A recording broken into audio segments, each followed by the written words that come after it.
"You're too big for this bed," she blushed. Mafia boss pulled her close.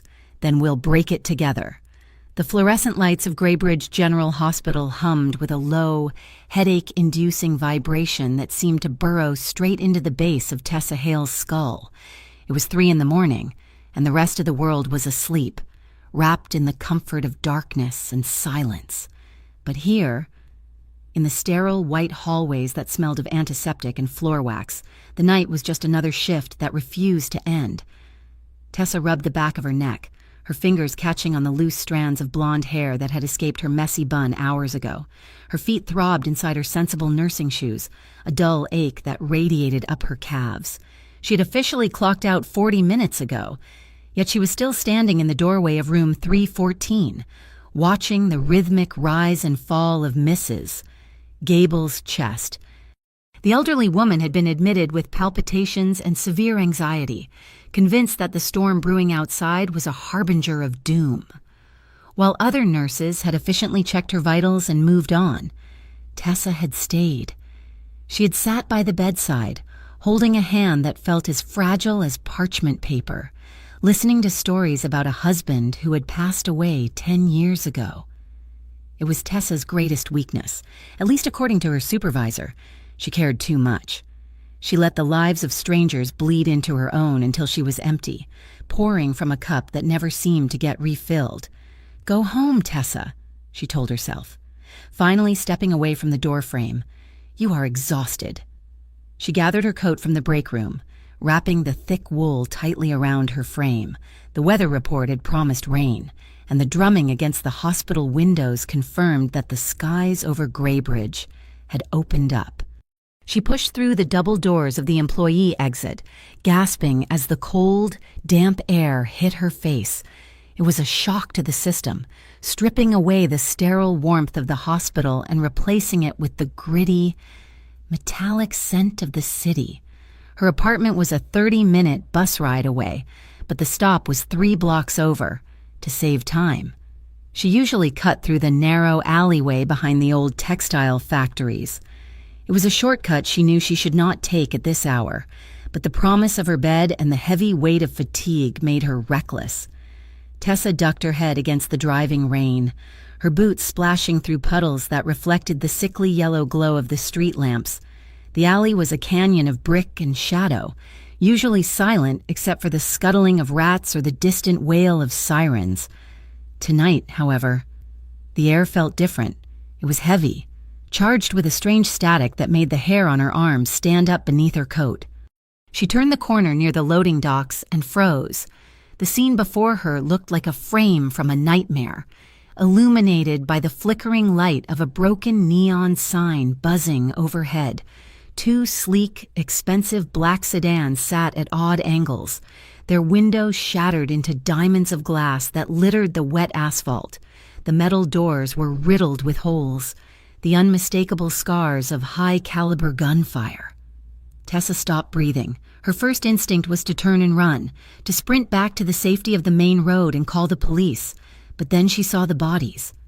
3 men lay motionless on the ground, dark pools spreading rapidly beneath them to mix with the rainwater. And then she saw him. A 4th man was slumped against the brick wall of the factory, hidden deep in the shadows between a dumpster and the rear bumper of the lead sedan. He was not moving, but as a jagged bolt of lightning tore across the sky, she saw his chest heave. It was a wet, ragged breath, the sound of a lung struggling for air. Panic clawed at Tessa's throat, urging her to flee. This was gang violence. This was the dark underbelly of Greybridge that the news warned about, the world of organized crime that swallowed people whole. If she stayed, she could be next, but the nurse in her overruled the coward. Someone was dying. Before her brain could fully process the danger, her legs were moving. She rushed forward, dropping to her knees on the wet pavement beside the surviving man. Up close, the damage was terrifying. He was dressed in a suit that likely cost more than her entire year's salary, the fabric now ruined by mud and blood. She reached out, her hands shaking only until they touched him. Then, the training took over. "Sir, can you hear me?" she asked, her voice sharp and professional despite the chaos. There was no answer. his head lulled forward, dark hair plastered to his forehead by the rain. Tessa quickly scanned him for injuries. There was a gunshot wound to his left shoulder, bleeding heavily, and another graze along his ribs. The shoulder wound was the priority.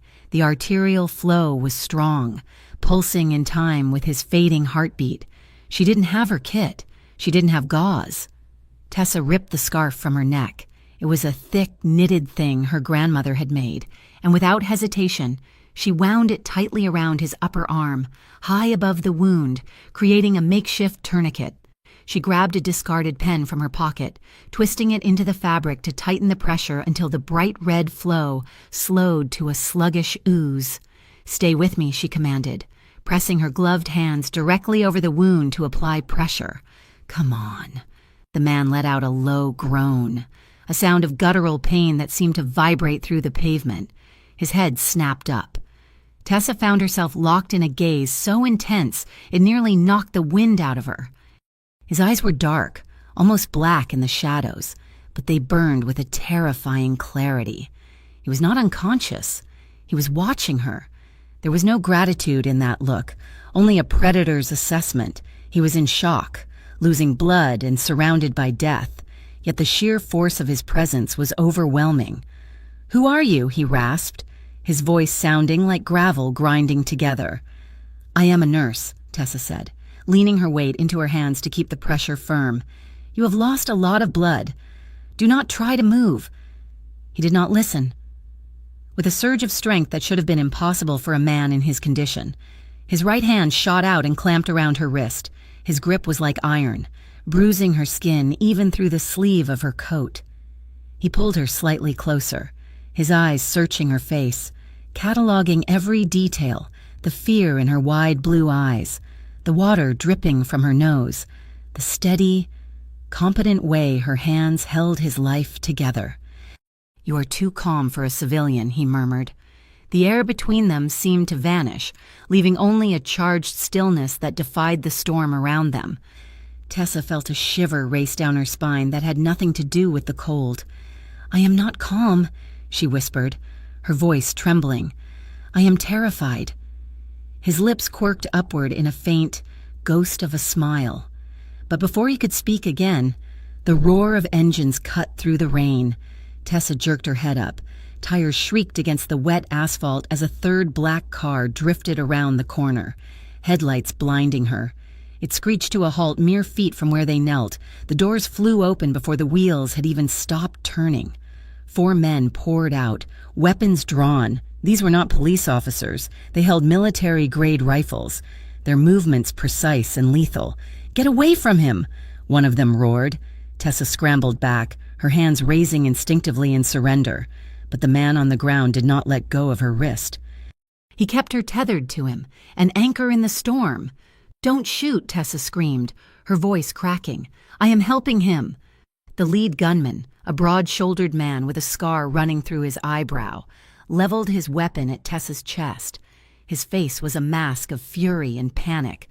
"Boss!" the man shouted, rushing forward but keeping the gun trained on Tessa. "Did she do this?" "No." The man on the ground gritted out.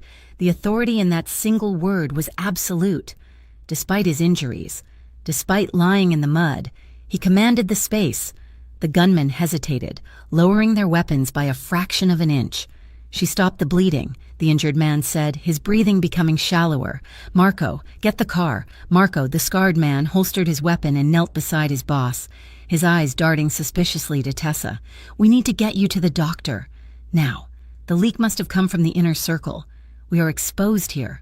He looked at Tessa with cold, calculating eyes. "She is a liability. Damien, she has seen your face. She has seen the bodies. We cannot leave loose ends." Tessa's heart hammered against her ribs like a trapped bird. She knew what loose ends meant in movies. She tried to pull her wrist free, panic surging, but the man, Damien, held fast. "She saved my life." Damien said, His voice was growing weaker, but the steel edge remained. "Nobody touches her. That is an order. But she is a witness," Marco argued, reaching under Damien's arm to hoist him up. "The police will be here in 3 minutes. If they find her, they will question her. She will talk. Then she comes with us." Damien decided, "What?" Tessa gasped, pulling harder now. "No, I am not going anywhere with you. I saved you. Just let me go." Damien was hauled to his feet by Marco and another guard. He swayed, his face losing the last of its color, but his eyes locked onto hers again. He looked at the smear of his own bright red blood on her pale cheek, a stark contrast to her fair skin. "You cannot stay here," he said, his tone leaving no room for argument. "If the people who did this come back to check their work, they will kill you just for being here. Get her in the car. I have a shift tomorrow," Tessa protested hysterically, a ridiculous thing to say in the face of a kidnapping. But her mind was grasping for normalcy. "Get her," Damien repeated, his head lolling back as consciousness finally began to slip. Before Tessa could run, two of the guards grabbed her arms. They were not rough, but they were firm, marching her toward the waiting vehicle. She struggled, digging her heels into the wet pavement, but it was useless against their strength.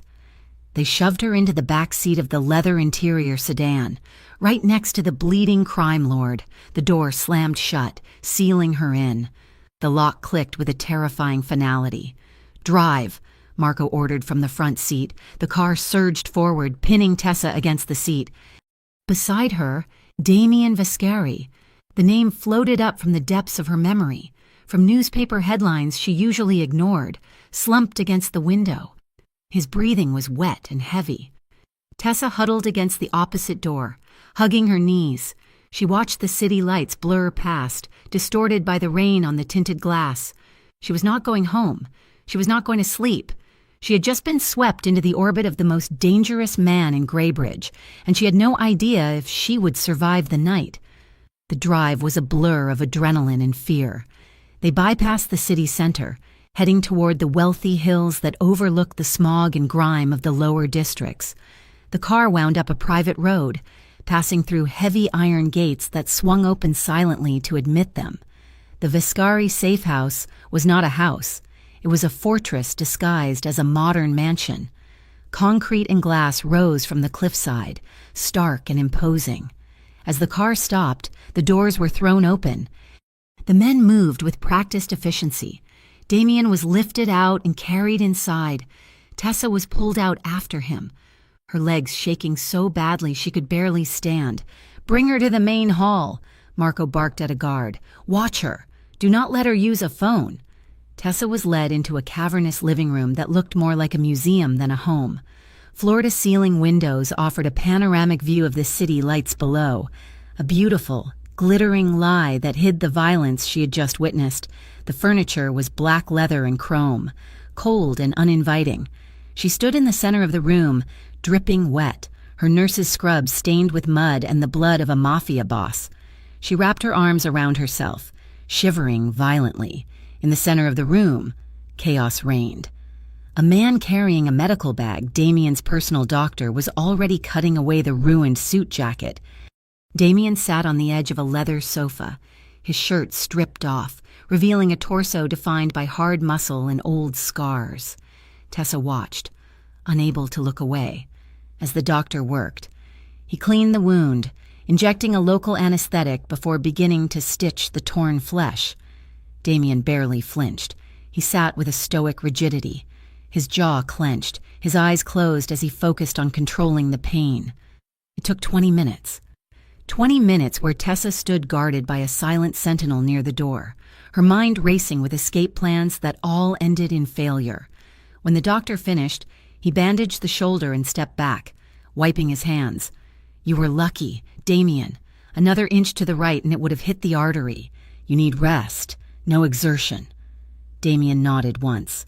Opening his eyes, he tested the movement of his arm, grimacing slightly, then looked across the room. "Leave us," he commanded. The doctor hesitated, packing his bag. The guards looked at each other.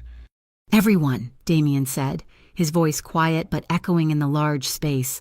Marco looked like he wanted to protest, glaring at Tessa as if she were a bomb waiting to detonate, but he nodded and signaled the others. The room emptied, leaving Tessa alone with the wolf she had saved. The silence that stretched between them was thick enough to choke on. Tessa's fear began to curdle into anger. The adrenaline was wearing off, leaving her exhausted and furious. "You kidnapped me," she said. Her voice shook, but she lifted her chin, refusing to cower. Damien reached for a glass of amber liquid on the table beside him. He took a slow sip, the crystal glass looking delicate in his large hand. He did not look like a monster now. He looked like a weary man carrying the weight of the world on his injured shoulders. "I protected you," he corrected. "Protected me?" Tessa let out a sharp, disbelief-filled laugh. "You dragged me into a car against my will. You have men with guns standing outside that door. That is not protection. That is a crime." Damien set the glass down. He stood up slowly, favoring his left side. He was tall, looming over her even from across the room. He wore only his suit trousers, his chest bare and bandaged. "If I had left you there, Viktor Kostov's men would have circled back. They would have found a witness. They would have killed you and dumped your body in the river. Is that the freedom you wanted?" Tessa fell silent. The name meant nothing to her, but the truth in his voice was chilling. "I want to go home," she whispered, the fight draining out of her. "You will," Damien said, "when I am sure it is safe." He walked toward her. Tessa flinched, stepping back, but he did not stop until he was standing directly in front of her. He smelled of rain, expensive scotch, and the metallic tang of iodine. He looked down at her, his dark eyes tracing the tremor in her hands. He saw the exhaustion etched under her eyes, the smear of dirt on her chin. Most people crumbled in his presence. Most people begged or cried. She was standing there, furious and terrified, demanding answers. It intrigued him more than anything had in years. "Thank you," he said softly. The words caught Tessa off guard. She looked up, meeting his gaze. "For what?" "For saving my life," he answered. "You could have run. You should have run, but you stayed. I am a nurse." She deflected, her breath hitching as he took another half-step closer. "It is what I do." Damien reached out to a side table and picked up a clean, white towel. He held it out, but instead of handing it to her, he raised his hand toward her face. Tessa froze, her heart slamming against her ribs. She watched his hand approach, expecting violence, expecting a threat. Instead, his fingers were gentle. He used the corner of the towel to wipe the dried smear of blood from her cheekbone. The motion was slow, deliberate. His knuckles brushed against her skin, warm and rough. The contact sent a jolt of electricity straight to Tessa's stomach. It was a physical reaction so strong it made her knees weak. She stared up at him, her lips slightly parted, unable to look away from the intensity of his gaze. For a moment, neither of them moved. The danger of the night, the guns, the politics, it all faded into the background, leaving only the heat of his body near hers and the sensation of his hand lingering near her face. "You have blood on you," he murmured, his voice dropping an octave. "My blood." Tessa swallowed hard, her throat dry. I can wash it off." Damien lowered the towel, but he didn't step back. His eyes dropped to her lips for a fraction of a second before returning to her eyes. "Go to the guest room," he said, his voice rougher now. "Get some sleep. Tessa. We will figure out the rest in the morning." He knew her name. She hadn't told him her name. Tessa nodded, too overwhelmed to ask how he knew. She turned and walked toward the door he indicated, feeling his gaze burning into her back with every step. She had saved a life tonight, but as the heavy oak door clicked shut behind her, she had the sinking feeling that she had just lost ownership of her own. Tessa woke with a start, her heart hammering against her ribs before her eyes even opened. For a disorienting second, she expected to see the water-stained ceiling of her cramped apartment and hear the familiar rumble of the morning bus passing by her window. Instead, she stared up at pristine crown molding and a modern chandelier that looked like a cluster of captured stars. The events of the previous night crashed back into her memory with the force of a physical blow, the rain, the blood, the man with eyes darker than the storm. She sat up abruptly, realizing she was in a bed that was larger than her entire kitchen. The sheets were gray silk, cool against her skin, and the room smelled of cedar and rain. She was still wearing her scrubs, which had been washed and dried while she slept, folded neatly on a chair nearby. The efficiency of it made her skin crawl. It felt less like hospitality and more like processing. Tessa dressed quickly, her hands shaking as she tied her shoelaces. Anger began to replace the fear. She was not a guest. She was a prisoner in a gilded cage. She stormed out of the bedroom and followed the scent of coffee down a long, minimalist hallway. It led her back to the open-concept living area where she had arrived the night before. The floor-to-ceiling windows revealed a gray, weeping sky over Graybridge. The city looking small and helpless from this height, Damien Vescari was sitting at a glass dining table, reading a newspaper. He looked infuriatingly composed. He wore a crisp white button-down shirt, the top collar unbuttoned, his left arm immobilized in a black sling. There was no sign of the man who had been bleeding out in an alleyway hours ago. He looked untouchable. "Good morning," he said without looking up, turning a page of the paper. "There is coffee on the sideboard." Tessa marched up to the table. Ignoring the coffee, "I am leaving," she announced, her voice sharp. Damien folded the newspaper slowly and placed it on the table. He looked up at her, his expression unreadable. "Sit down, Tessa. Eat something." "I do not want to eat," she snapped, gripping the back of a leather chair until her knuckles turned white. "I want to go home. I have a life. I have a job that I am already late for. You cannot just keep me here because it is convenient for you. This is insane. It is not convenience," Damien replied calmly, his voice a low rumble that seemed to vibrate through the table. "It is necessity." He gestured to the chair opposite him. When she did not move, he sighed, a sound of weary patience. "Viktor Kostov knows someone helped me. His men are sweeping the area. If you go back to your apartment now, you might as well paint a target on your back." Tessa scoffed, though the confidence in her voice wavered. "I am nobody. They do not know who I am." The sound of footsteps approaching made her turn. A younger man with glasses and a tablet tucked under his arm walked into the room. He looked like a college student, starkly out of place among the grim-faced guards standing by the doors. "Show her," Damien ordered. The young man, who Damien introduced simply as his tech specialist, tapped the screen of his tablet and slid it across the glass table toward Tessa. She looked down, expecting to see news footage of the shootout. Instead, the screen showed a grainy black-and-white video. It was night. A figure was walking down a sidewalk Tessa recognized immediately. It was the route she took from the hospital to the bus stop. "That is me," she whispered. "Keep watching," the tech specialist said quietly. In the video, Tessa turned a corner.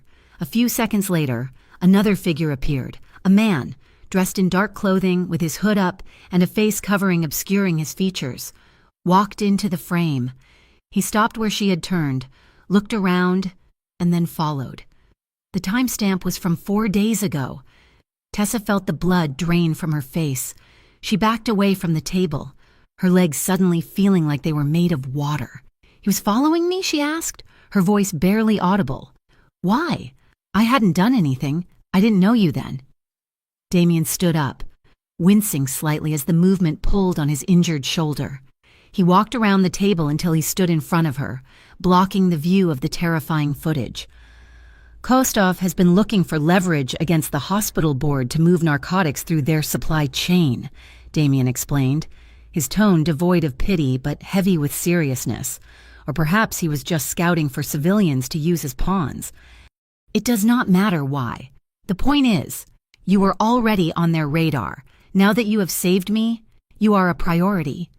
Tessa wrapped her arms around herself, a chill settling deep in her bones that had nothing to do with the air conditioning. The threat had been abstract before, a movie plot she had stumbled into. Now, seeing that masked figure stalking her in the dark, it felt violently real. "So I am trapped," she said, looking up at him. She hated the tears pricking at the corners of her eyes. She refused to let them fall. Damien watched her, noting the way her chin lifted in defiance despite her fear. Most people would be hysterical. Tessa was angry. He liked that about her.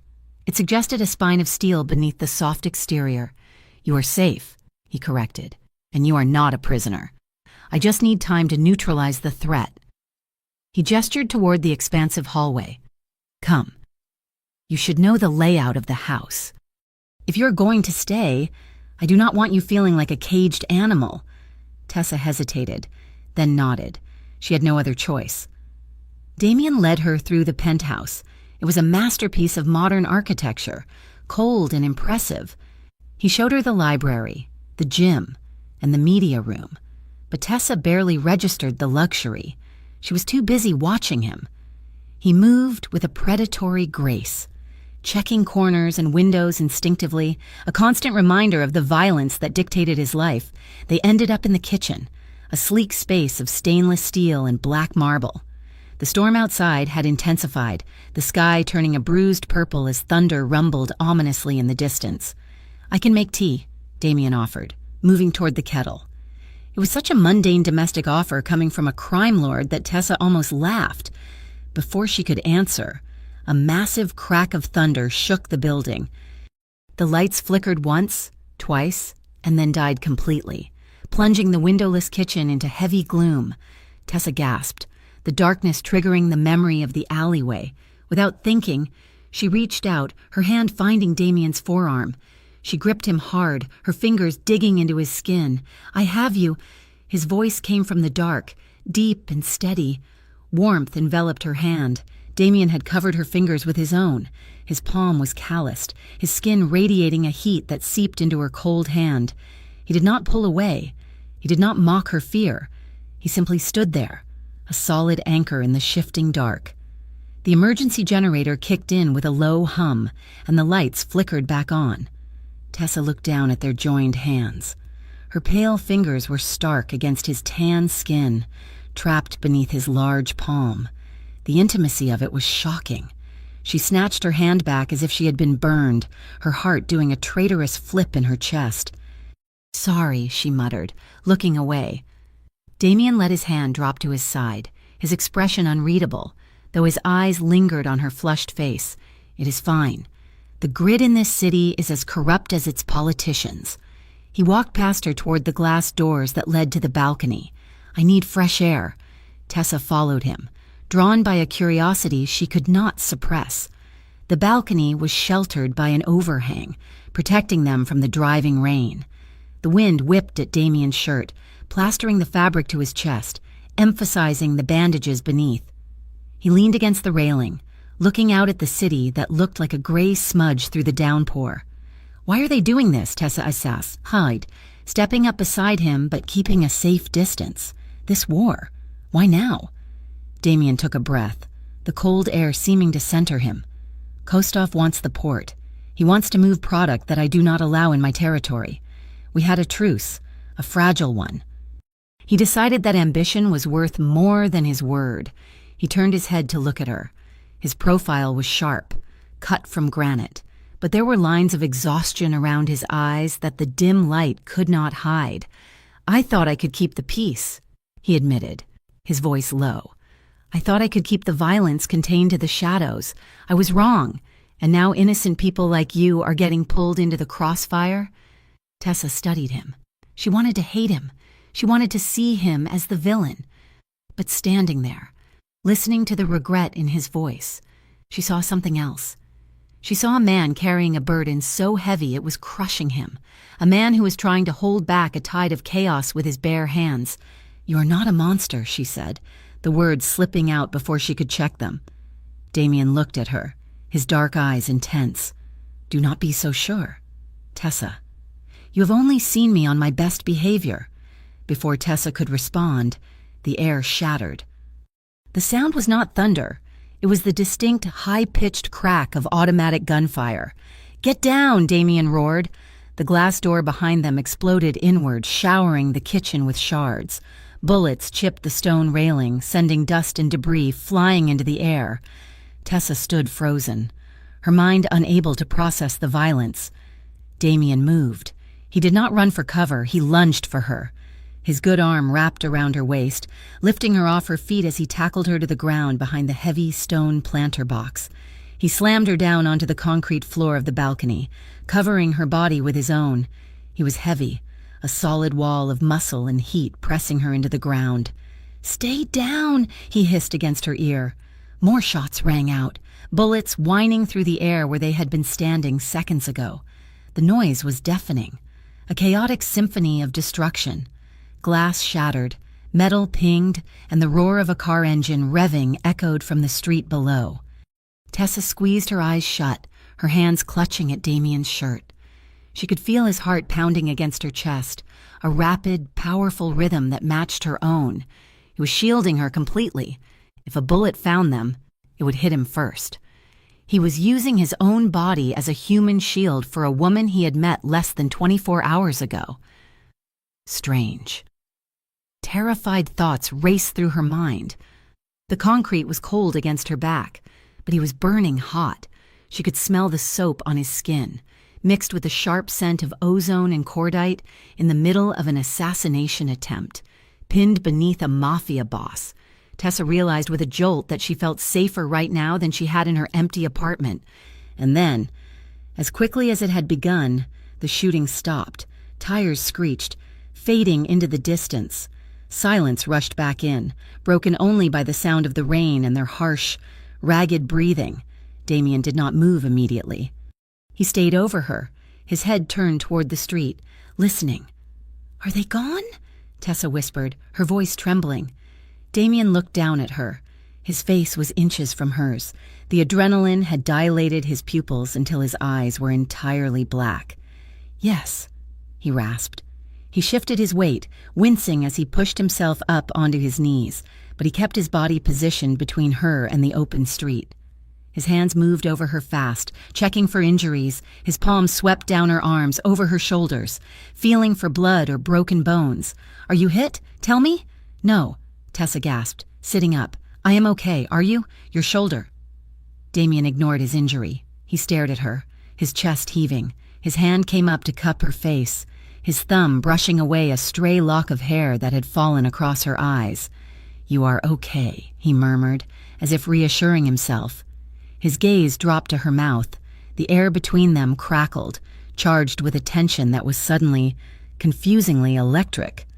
The violence had stripped away everything else, leaving only the raw, primal fact that they were alive. Damien's thumb grazed the corner of her lower lip. It was a tender, impulsive gesture, completely at odds with the violence that surrounded them. For a heartbeat. Tessa thought he was going to kiss her. She found herself leaning in, just a fraction of an inch, her breath catching in her throat. The sound of shouting from inside the apartment broke the spell. Damien's guards were rushing into the room, calling his name. Tessa jerked back. Scrambling to her feet, her face burned, her heart felt like it was going to beat right out of her chest. "I can't do this," she said, her voice rising in panic. She backed away from him, shaking her head. "Bullets flying through windows? People trying to kill us? I am a nurse. Damien, I save lives. I don't get shot at." Damien stood up slowly. His face hardened, the mask of the dawn slipping back into place, but his eyes remained turbulent. "Tessa." "No," she interrupted, hysteria edging into her tone. "I cannot stay here. It is not safe. You said this was a safe house, but it is a war zone. I want to leave. Now?" Damien looked at the shattered glass door, then back at her. He saw the terror in her eyes, but he also saw the resolve. He knew that if he forced her to stay now, he would break her spirit, and he found that he respected her too much to do that. "Fine," he said, the word heavy with reluctance. "Marco," he shouted over his shoulder as his lieutenant burst onto the balcony. "Gun drawn, clear the perimeter. And get a car ready." "You are letting her go?" Marco asked, looking at the destruction in disbelief. "Boss, it is suicide. She's not staying here to be target practice," Damien snarled. He turned back to Tessa. "You can go home, but you do not go anywhere alone. 2 of my men will be outside your apartment building 24 hours a day. Another will follow you to the hospital." Tessa opened her mouth to argue. "Do not," Damien cut her off, his voice hard. "That is the condition. You take the protection or you stay in this house. Choose." Tessa looked at him. She saw the tension in his jaw, the way his hands were clenched into fists at his sides. He was terrified for her. She realized the control was just a way to manage the fear. "Fine," she whispered. "I will take the detail." Damien nodded once. "Go, before I change my mind." As Tessa walked away, Stepping over the broken glass, she felt his eyes on her back. It felt like a physical weight. She was leaving the line of fire, but as she walked out of the penthouse and into the elevator, she couldn't shake the feeling that she was making a mistake. She was running away from the danger. Yes, but she was also running away from the only man who had ever looked at her and seen someone worth burning the world down to save. The silence in Tessa Hale's apartment was not peaceful. It was heavy, pressing against her eardrums like the pressure before a storm. In the 3 days since she had left the Vescari safe house, she had tried to stitch the torn edges of her life back together, but the fabric no longer fit. She threw herself into double shifts at Greybridge General, moving through the trauma ward with a mechanical efficiency that worried her colleagues. She changed IV bags, monitored vitals, and offered soothing words to patients, but her mind was always elsewhere. She found herself jumping at the sound of a dropped clipboard. The screech of ambulance tires made her heart slam against her ribs, her body bracing for gunfire that wasn't there. "You look like you are haunting this place." Sarah, one of the day shift nurses, commented gently near the nurses' station. "Go home, Tessa. Sleep." But sleep was the enemy. Every time Tessa closed her eyes, she saw the rain-slicked alley. She felt the phantom weight of Damien Vescari's body pressing her into the concrete of the balcony, shielding her from the bullets. She smelled the unique, intoxicating blend of expensive scotch and gunpowder that clung to him. She ignored the local news. The headlines were screaming about an escalation in organized crime violence. Warehouses burning, targeted hits in the industrial district, but she refused to read the details. If she ignored it, maybe it would go away. Maybe she could go back to being just a nurse, not a witness to a mafia war. That illusion shattered on a Tuesday evening. Tessa unlocked her apartment door, her arms full of groceries she had bought just to have something to do. As she stepped inside, kicking the door shut with her heel, her foot crunched on something paper-thin. She froze. Lying on the cheap laminate floor, having been slipped under the door, was a plain white envelope. There was no name, no stamp. Tessa dropped the grocery bags. A carton of milk split open, white liquid pooling on the floor, but she didn't notice. Her trembling fingers reached for the envelope. She tore it open, her breath catching in her throat. Inside was a single photograph. It was grainy and low light, clearly taken with a long-range lens. It showed Tessa walking out of the hospital entrance, her head down, looking tired. It had been taken that morning. On the back of the photo, written in a jagged, aggressive scrawl, were 3 words: "We see you." The air left the room. Damien had been right. Kostov's men knew who she was. They knew where she lived. The protection detail Damien had promised, the shadow guards she sometimes spotted parked down the street, was not enough. The enemy had gotten to her front door. Fear, cold and sharp, flooded her veins. She needed to get out. She grabbed her purse, leaving the groceries rotting on the floor, and ran. She didn't know where she was going, only that she couldn't stay in this apartment that had suddenly turned into a trap. She took a cab back to the hospital, the only place that felt secure, reasoning she could sleep in the on-call room. It was late, past 11, and the employee parking lot was a vast wasteland of asphalt and flickering sodium lights. Tessa paid the driver and hurried toward the staff entrance, her keys woven between her fingers, a pathetic self-defense trick she had learned in college. She heard the footsteps too late. "Hey, nurse," a rough voice rasped from the shadows between 2 parked SUVs. Tessa spun around, adrenaline spiking. A man stepped out, wearing a thick hoodie and a cruel grin. He was big, blocking her path to the door. "Victor sends his regards." The man sneered, reaching for her. Tessa screamed, swinging her bag at him, but he caught her arm easily, his grip bruising. He yanked her toward a waiting van that had idled up silently behind him. "No." "Let me go," she shrieked, digging her heels into the pavement before the man could drag her more than a few feet. The night exploded into motion. 2 car doors slammed nearby. 3 men in dark suits materialized from the darkness like avenging ghosts. There was no conversation, no warning. One of Damien's bodyguards tackled her attacker with the force of a freight train, driving him into the side of the van with a sickening crunch of metal. The scuffle was brutal, efficient, and terrifyingly fast. Tessa was shoved to the side, stumbling and falling to her knees behind a parked sedan. She covered her head, her breath coming in short, panicked gasps as she listened to the sounds of violence, fists hitting flesh, grunts of exertion, and the clatter of a knife skittering across the asphalt. It was over in 30 seconds. The attacker was unconscious on the ground, zip ties already being secured around his wrists by one guard, while another scanned the perimeter with a drawn weapon. "Secure the area," one of them barked. Then a sleek black car roared into the lot, disregarding all speed limits. It screeched to a halt, and before the engine died, the back door flew open. Damien Vescari stepped out. He looked like a storm cloud given human form. He strode toward his men, his coat billowing behind him, fury radiating from him in waves. How did he get this close? Damien roared at the head of his detail, his voice echoing off the concrete walls of the hospital structure. "I pay you to be invisible walls, not spectators. If you ever let a hand lay on her again, I will bury you myself." The guards, men who looked like they could chew glass, looked genuinely afraid. They lowered their heads, murmuring apologies, but Damien was already turning away. His eyes scanned the lot frantically until they landed on Tessa. She was crouched behind the bumper of a Toyota, shivering violently, her arms wrapped tight around her chest. The anger drained out of Damien's face instantly, replaced by a look of sheer devastation.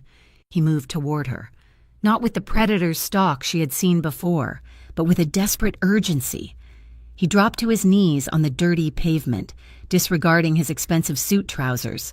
"Tessa," he said, his voice dropping to that low, rumbling timbre that vibrated in her chest. He reached out but stopped inches from her, afraid to startle her. "Look at me." Tessa lifted her head. Her face was pale, her eyes wide with shock.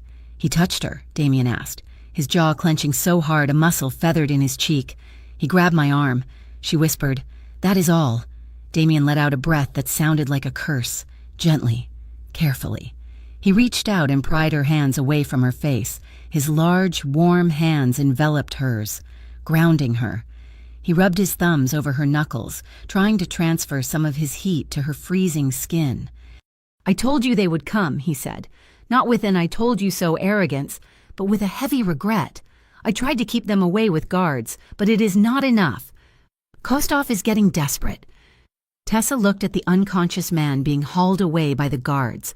She looked back at Damien. In the harsh parking lot lights, the shadows under his eyes matched hers. He looked terrifying to everyone else, but to her, he looked like the only solid thing in a world that was dissolving into chaos. "I cannot go back to my apartment," she said, her voice breaking. "They put a note under my door." Damien's eyes darkened, a flash of lethal intent crossing his features. "They were inside your building?" He squeezed her hands, pulling her focus back to him. "Tessa, listen to me. I know you hate my world. I know you think I'm a criminal and a monster, and you are right. But I am the only monster who wants to keep you alive." He leaned closer, his dark eyes searching hers.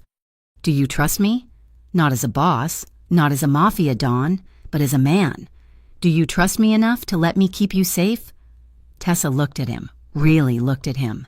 She saw the blood on his bandage from where the stitches had likely pulled during his rush to get here. She saw the raw fear in his eyes, not for himself, but for her. "Yes," she whispered. Damien nodded, a sharp, decisive movement. "Good, then you are coming with me. Not to the safe house. I am taking you somewhere they will never find you." He helped her stand, keeping a possessive arm around her waist as he guided her to his car. This time, she didn't fight him. She leaned into his side, letting him take the weight she could no longer carry. The place Damien brought her to was not another cold, sterile fortress. It was his home. The penthouse occupied the entire top floor of a skyscraper in the financial district, a glass-walled sanctuary that floated above the city lights. When the private elevator doors opened, Tessa stepped into a space that was breathtakingly modern, yet surprisingly intimate. The walls were floor-to-ceiling glass, offering a view of Graybridge that made the city look like a vast, glittering circuit board, but the interior contradicted the cold view. There were Persian rugs thrown over the dark hardwood floors.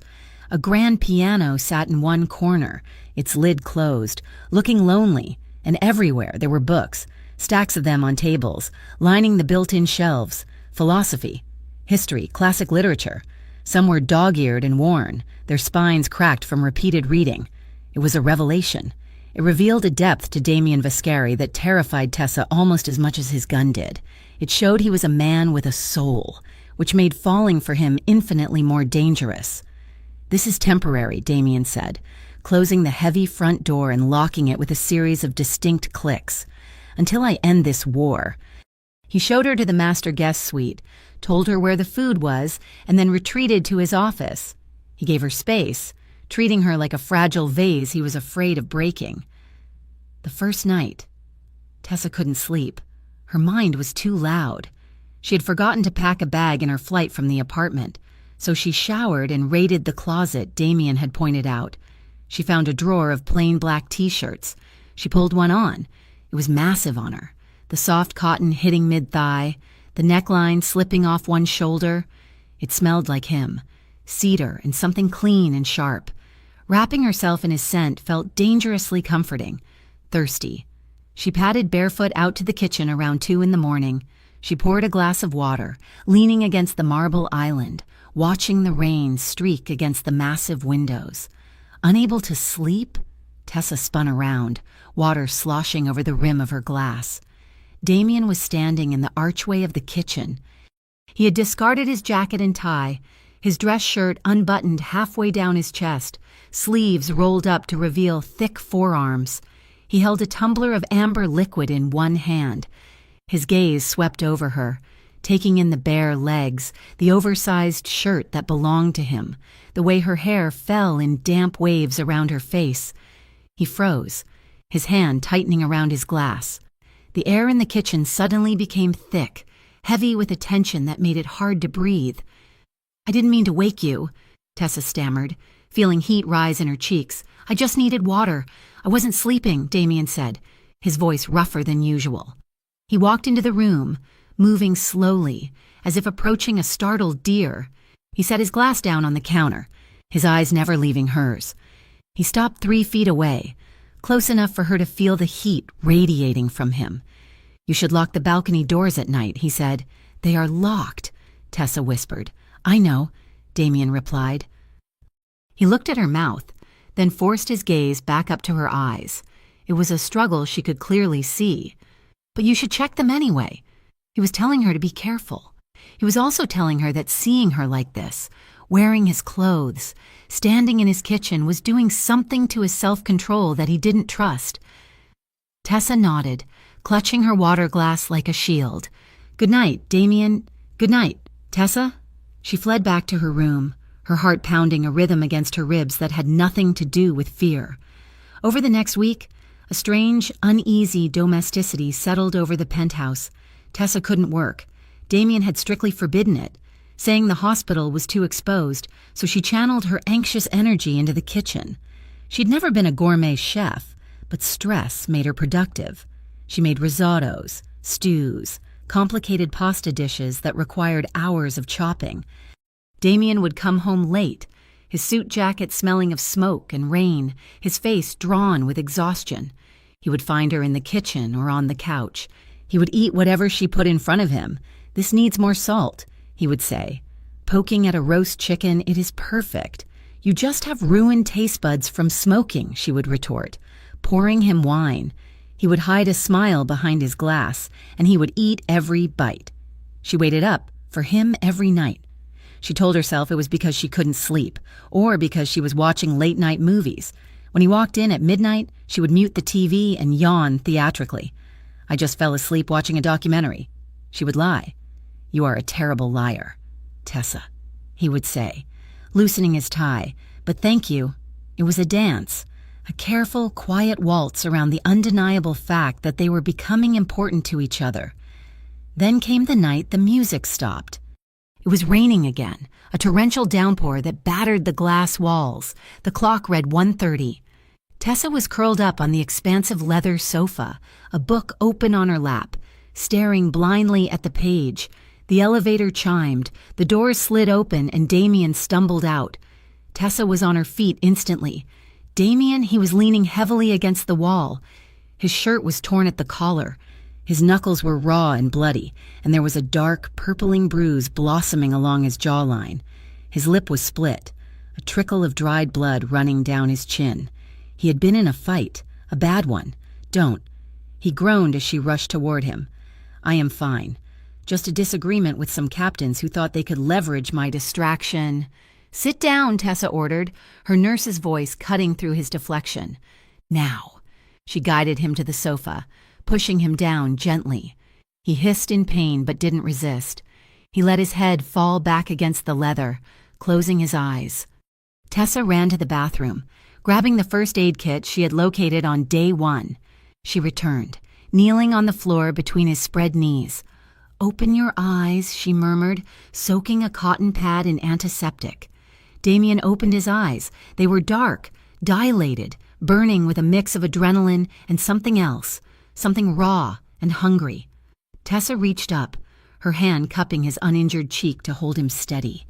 She gently dabbed at the cut on his lip. He flinched slightly, his breath hitching. Sorry, she whispered. I have to clean it. Her face was inches from his. She could feel the warmth of his breath on her skin. She focused intently on the wound, trying to ignore the way his thigh brushed against her arm, the way his scent filled her senses. Damien watched her. He watched her lashes flutter against her cheeks. He watched the way her lips parted in concentration. He felt her gentle, firm hands caring for him, hands that should have never touched violence, now tending to the aftermath of his brutality. Tessa, he warned, his voice a low growl. Tessa paused. Her fingers were trembling slightly near his mouth. She looked up, locking eyes with him. The air in the room seemed to vanish. The electric current that had been humming between them for days suddenly spiked into a voltage that was dangerous. Damien's hand moved. He caught her wrist, stopping her ministrations. His grip was loose, giving her the option to pull away, but he didn't let go. Slowly, deliberately. He guided her hand from his lip to his jaw, pressing her palm against the rough stubble of his cheek. It was a gesture of surrender. He was leaning into her touch. Tessa didn't pull away. Her thumb brushed his cheekbone. Damien made a sound deep in his throat. He leaned in, closing the small distance between them. He kissed her. It wasn't like in the movies. It wasn't frantic or messy. It was slow, deliberate. He pressed his lips to hers with a terrifying restraint, testing the waters. When she didn't push him back, when she sighed into his mouth and tilted her head, the dam broke. The kiss deepened, becoming heavy and wet and all-consuming. Damien's hand came up to cup the back of her neck, his fingers tangling in her hair, holding her still as he devoured her. He tasted of copper and scotch and danger. Tessa made a whimpering sound, clutching the lapels of his ruined shirt, pulling him closer. She felt the couch frame creak as he shifted, his heavy body leaning over her, pressing her back against the cushions. His thumb stroked the sensitive skin of her throat, feeling her pulse hammer wildly beneath his touch. The heat was suffocating, a drug she wanted to overdose on. For a moment, she forgot the war, the threats, the note under the door. There was only him. Damien groaned against her mouth, his other hand sliding down to her waist, his grip tightening. He wanted to pull her underneath him. He wanted to forget that he was a monster, and she was the light he wasn't supposed to touch. But the shift in his weight, the sudden reality of his power, snapped Tessa back to the present. Panic, sharp and cold, mixed with the desire. She pulled back, breaking the kiss with a gasp. Her chest was heaving, her lips swollen and red. Wait, she breathed, her hands flat against his chest, pushing slightly. Damien stopped instantly. He didn't move away, but he froze, his forehead resting against hers. His breathing was ragged, harsh sounds in the quiet room. I can't, Tessa whispered, her voice shaking. I am scared. Damien closed his eyes. Scared of me? Scared of this, she admitted, tears pricking her eyes, scared of how much I want it, scared of what it means to want someone like you. Damien let out a long, shuddering breath. He pulled back just enough to look at her face. His expression was tortured, but his hands were gentle as he smoothed her hair back from her forehead. He understood. He was dragging her into the dark, and she was terrified of the fall. I know, he murmured, his voice rough with unspent need. I know, Tessa. He didn't try to kiss her again. He didn't try to convince her. Instead, he wrapped his arms around her, pulling her into a tight, crushing hug. He buried his face in the crook of her neck, breathing her in. I will not push you, he promised, his voice muffled against her skin. We stop here. I will never take more than you are ready to give. Tessa wrapped her arms around his broad shoulders, holding on for dear life. They stayed like that for a long time, entangled on the couch while the city lights flickered outside, two people on the edge of a cliff, stepping back from the precipice, but unable to let go of each other's hands. The fragile peace inside the penthouse was a soap bubble, shimmering and beautiful, but destined to burst at the slightest touch. For 5 days, Tessa Hale had lived in a suspended reality. She had cooked in a kitchen that cost more than her life's earnings. She had slept in a bed that felt like a cloud, and she had allowed herself to forget, for hours at a time, that there were men outside with guns waiting for her to make a mistake. But the bubble popped on a Tuesday afternoon, not with a bang, but with the rustle of paper. Tessa had been looking for a charger for her phone. She knew Damien kept a drawer of cables in his home office, a room she usually avoided. The door was cracked open, just an inch, spilling a sliver of yellow light into the hallway. She raised her hand to knock, but the sound of her own name froze her in place. We cannot ignore the brother. Marco's voice was low, urgent. Ethan Hale is a liability. Damien. If Kostov finds him before we secure him, he becomes a lever to pry Tessa open. Tessa's breath caught in her throat. Ethan. She hadn't spoken to her younger brother in 6 months, not since he had stolen her rent money to pay off a gambling debt. She loved him, but she had to love him from a distance to keep her own life afloat. I know, Damien's voice replied, deep and weary. That is why I had the file pulled. What is the debt? 20,000, Marco answered, to a loan shark in the lower district. The sharks answer to Kostov's lieutenants. It is a direct line. Boss. Tessa stepped back, her foot sinking silently into the plush hallway runner. A file. Damien had a file on her brother. A cold sense of betrayal washed over her, dousing the warmth that had been growing in her chest since the night on the couch. He wasn't just protecting her. He was investigating her. He was digging into the painful, messy secrets of her family like she was a suspect, or worse, an asset to be managed. She pushed the door open. The wood hit the stopper with a loud thud. Damien and Marco looked up instantly. They were standing around the mahogany desk, a manila folder spread open between them. Photographs of Ethan leaving a betting parlor, arguing with a man on a street corner, were scattered across the surface. Tessa walked into the room, her hands trembling, not with fear this time, but with a white-hot anger. How long? She demanded, her voice shaking. Damien straightened up. He did not look guilty. He looked resigned, like a man who had known this conversation was coming and had hoped to delay it. Tessa, he started, raising a hand. Do not Tessa me, she snapped, walking right up to the desk. She looked down at the photos of her brother, seeing the fear in Ethan's eyes captured in the grainy zoom of a surveillance lens. You had me followed. Now I find out you are stalking my family? Who gave you the right? I have to know the playing field, Damien said, his voice calm, which only infuriated her more. Marco, leave us. Marco gathered the photos quickly, shooting a wary glance at Tessa, and slipped out of the room, closing the door behind him. Now they were alone. The air in the office felt thin, charged with the static of the coming storm. You're treating my life like a mission, Tessa accused, tears of frustration pricking her eyes. You investigate my brother. You lock me in this tower. You feed me and clothe me, but you do not respect me. I am just another piece on your chessboard." Damien walked around the desk. He looked imposing, his dark shirt unbuttoned at the collar, his presence filling the room. "That is not true," he said, his tone hard. "I am trying to keep you alive. Do you think Kostov has morals? Do you think he would hesitate to grab your brother and peel him apart just to make you come out of hiding? I checked on Ethan to ensure he was safe, not to control you." "Then why didn't you ask me?" she shouted, stepping back as he approached. "Why go behind my back? Because you don't trust me. You don't know how to trust anyone. You only know how to own them." The accusation hit its mark. Damien flinched, his jaw tightening. "I do what is necessary," he growled, stepping into her space. "In my world, Tessa, trust gets you killed. Vigilance keeps you breathing. I am not in your world," Tessa yelled, shoving his chest. It was a futile gesture. He was a wall of muscle, solid and immovable. He didn't even rock back on his heels. But the physical contact seemed to snap something in both of them. Tessa shoved him again, harder this time, pouring all her fear and confusion into the motion. "I hate this. I hate that you made me part of this."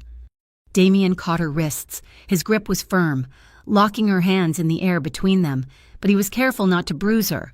He held her there, forcing her to look at him.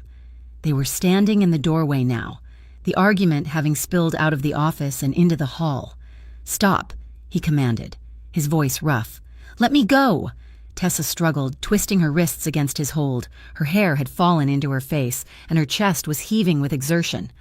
"I cannot let you go," Damien roared back, his composure finally cracking. The mask of the stoic Don shattered, revealing the desperate man beneath. "If I let you go, you die. Do you understand?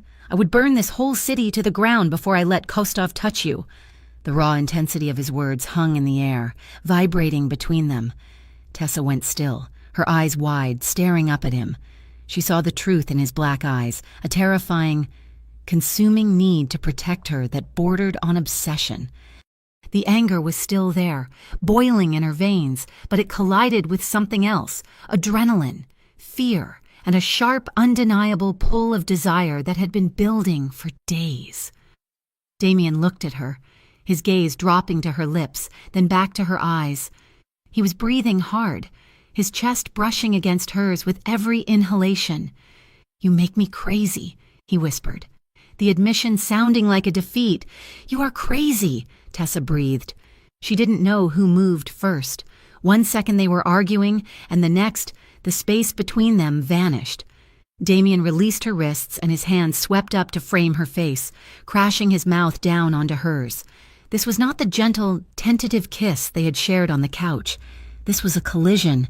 It was fierce, desperate, and messy. It was a kiss born of frustration and fear, all teeth and tangled breath. Tessa made a sound in her throat, a half-sob, half-moan, and grabbed the front of his shirt, pulling him closer. They stumbled backward, slamming into the doorframe of the guest bedroom. The impact knocked the wind out of her, but she didn't care. Damien pressed his body against hers, pinning her to the wood. His hands were everywhere in her hair, on her waist, sliding down the curve of her spine. He kissed her like he was drowning and she was the only air left in the universe. He devoured her sighs, his tongue sweeping into her mouth, claiming her with a primitive intensity that made her knees buckle. Tessa's fingers curled into his hair, gripping tight. She kissed him back with equal fervor, her anger transmuting into passion. She wanted to feel something other than fear. She wanted to be close to the fire, even if it burned. Damien's hand slid lower, his large palm settling heavily on her hip. He tugged her upward, pressing her hips against his, and for a moment the world narrowed down to the friction of their bodies and the heat of his skin. His hand slipped under the hem of her shirt, his fingers brushing the bare skin of her waist. Tessa stiffened. It was a subtle reaction, a momentary freeze of her muscles, a gasp that got stuck in her throat. The reality of the situation, the violence, the file on her brother, the lack of control she had over her own life, crashed back in. Damien stopped instantly. He didn't pull away slowly. He went rigid. He tore his mouth from hers, his breathing ragged and harsh. He rested his forehead against the doorframe next to her head, fighting for control. His hand withdrew from under her shirt, moving back to rest safely on her waist, over the fabric. "Tessa?" he rasped, his voice wrecked. Tessa stared at his chest, her heart hammering a frantic rhythm against her ribs. She felt flushed, dizzy, and overwhelmingly confused. She wanted him, God, she wanted him, but not like this, not when she felt like a pawn in his game. "I can't," she whispered, her voice trembling. Damien pulled back, putting a foot of distance between them. He looked at her, searching her face for a sign that she might change her mind, but seeing only conflict and pain. "I can't decide anything," Tessa said, tears finally spilling over to track down her cheeks. "Not while I feel like a prisoner, Damien, not when I don't know where the protection ends and the control begins." The words extinguished the fire in Damien's eyes, leaving them cold and empty. He stepped back again, and the loss of his body heat made the hallway feel suddenly freezing. He ran a hand through his hair, messing up the dark strands. "You are right," he said quietly. He looked at her, and the longing in his expression was so raw it hurt to look at. "You are free to go." "Tessa?" Tessa blinked, stunned. "What? I never wanted you to feel like a captive," Damien said, his voice regaining its steely composure, though it sounded brittle. "If staying here is hurting you, then you should leave. I will have a detail watch you from a distance. You won't see them, you won't know they are there, but I cannot keep you here against your will." Tessa stood there, feeling the ground shift beneath her feet. She had gotten what she demanded. She was free. So why did it feel like she was being exiled? I think that is for the best," she stammered. Damien nodded once, a sharp, final gesture. "I will have Marco drive you." He turned and walked back into his office, closing the door firmly. The click of the latch sounded like a gunshot in the silent penthouse. The extended stay hotel was on the north side of Greybridge, near the hospital but far enough from the Viscari territory to feel neutral. It was a beige, soulless room with a kitchenette that smelled of stale popcorn and industrial cleaner. Tessa unpacked her small bag, placing her few belongings in the drawers. The silence in the room was oppressive.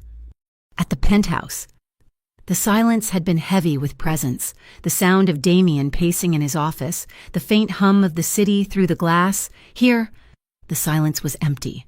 For the next 3 days, Tessa tried to convince herself she had done the right thing. She went to work. She came home. She locked the 3 deadbolts on the flimsy hotel door. But at night, she lay awake on the lumpy mattress, staring at the ceiling. She missed the smell of cedar and rain. She missed the feeling of safety she had felt when Damien was in the room. Every creak of the hotel settling made her jump. She felt exposed, a hermit crab that had lost its shell. She checked her phone constantly, hoping for a message, a check-in, anything. But Damien kept his word. He was ghosting her. He was watching. She knew. She had spotted a black sedan parked across the street twice, but he did not reach out. The war, however, did not stop just because Tessa had stepped off the board. On Friday night, Tessa sat on the edge of her bed, eating cold takeout and watching the 10 o'clock news. The anchor's face was grave. "Breaking news tonight from downtown Greybridge," the reporter said. "An explosion has rocked the Lower East Side. A homemade pipe bomb was detonated outside Joe's Bar and Grill just an hour ago." Tessa dropped her fork. Joe's. It was a dive bar she went to with the other nurses after brutal shifts. She'd mentioned it to Damien once, in passing, during one of their dinners. The screen cut to shaky footage of the scene. The front window of the bar was blown out, glass littering the street, smoke billowed into the night sky. Police suspect this is another escalation in the ongoing turf war between rival crime syndicates, the reporter continued, miraculously. No fatalities have been reported, but 7 people were injured. Tessa felt sick. Kostov wasn't just targeting Damien's business interests anymore. He was targeting places associated with her. It was a message. I can touch the things you like. I can hurt the people you know. She turned off the TV, her hands shaking. The city was becoming a battlefield, and she was the cause. Her phone buzzed on the nightstand, making her jump. She grabbed it, her heart leaping into her throat. thinking, hoping it was Damien. It wasn't. The screen displayed a text from a number she didn't have saved, but she knew the area code. It was her brother's old prepaid number. Tess, I'm in trouble. Deep. They know about the debt. I can't go home. Meet me at the old shipyard warehouse on District 4. Come alone. Please, if you bring the cops or your new friends, I'm dead. Tessa stared at the screen. Her instincts screamed at her. It was too convenient. It was late. The shipyard was in the middle of nowhere. She should call Damien. She should call the number Marco had given her for emergencies. But the text said alone. If she called Damien, his men would swoop in with guns. If Ethan was being held at gunpoint, a rescue team could get him killed, or worse. If Ethan was just hiding and scared, Damien's men might hurt him, thinking he was a threat. Guilt, heavy and suffocating, settled in her chest. She had left Ethan alone for 6 months. She'd been living in a penthouse while he was racking up debt. She was the big sister. It was her job to fix this. I am coming, she whispered to the empty room. She grabbed her coat and her keys. She didn't call the police. She didn't call Damien. She slipped out the back exit of the hotel to avoid the black sedan parked out front, hailing a cab 3 blocks away. The warehouse district was a graveyard of industry. Rusted cranes loomed against the night sky like skeletal fingers. The cab driver refused to go all the way down the access road, dropping her off a 1/4 mile from the pin on her map. Are you sure about this, lady? The driver asked, looking at her in the rearview mirror. No, Tessa said honestly. Keep the change. She walked the rest of the way, the gravel crunching loudly under her boots. The wind howled off the river, carrying the smell of brine and rot. The warehouse marked as the meeting point was a hulking shadow with broken windows. The sliding metal door was cracked open just enough for a person to slip through. Ethan? Tessa called out, her voice echoing in the vast, dark space. She stepped inside. The warehouse was cavernous, smelling of oil and dust. Moonlight filtered through holes in the roof, creating pillars of pale light. Ethan? Are you here? There was a scuffle of movement to her right. Tessa turned, squinting into the gloom. Tess? A voice whimpered. It was Ethan. He stepped out from behind a stack of shipping crates. He looked terrible. His face bruised, his clothes torn. Ethan, Tessa rushed forward, relief flooding her system. Oh my God, are you okay? She reached him, grabbing his shoulders. He was trembling. I'm sorry, Tess, he whispered, tears streaming down his face. I'm so sorry. What? Tessa asked. Confused. Why are you sorry? We have to go. We have to... She stopped. Ethan wasn't looking at her. He was looking over her shoulder. Tessa spun around. A figure emerged from the shadows behind her. It wasn't Damien. It was a man she recognized from the hospital parking lot, the one Damien's men had missed, and behind him, stepping into a pool of moonlight with a smile that didn't reach his cold, dead eyes, was a man in a pristine gray suit. Viktor Kostov. Hello, nurse, Kostov said, his voice smooth like oil on water. Tessa stumbled back, grabbing Ethan's arm to pull him with her, but Ethan didn't move. He stood rooted to the spot, sobbing. He made me. Ethan choked out. He said he'd kill me. Tess, before Tessa could scream, before she could run. A shadow detached itself from the darkness to her left. She saw the flash of movement, the swing of a heavy object. Pain exploded in the back of her head. White light flared behind her eyes, followed instantly by a crushing darkness. Her knees hit the concrete first, then her shoulder. The last thing she heard before the world faded to black was Kostov's chuckle and the sound of her brother weeping. Damien, she thought. The name a silent prayer in her fading mind. Then there was nothing. The world returned in a haze of throbbing pain. Tessa Hale opened her eyes, but the darkness refused to lift completely. A sharp, rhythmic pounding echoed inside her skull, syncing perfectly with the dull ache at the base of her neck where she had been struck. She tried to reach up and touch the tender spot, but her hands refused to move. Panic, cold and immediate, flooded her system. She yanked her arms, but the coarse bite of rope dug into her wrists, binding them tightly behind the back of a metal chair. She blinked, forcing her vision to focus. She was in a warehouse. It was not the same one she had entered what felt like a lifetime ago. This one was larger, colder, smelling of rusted iron and stagnant river water. Dust motes danced in the single beam of yellow light that filtered down from a high, grime-streaked window. "Tess?" The voice was shaky, wet with tears. Tessa jerked her head up.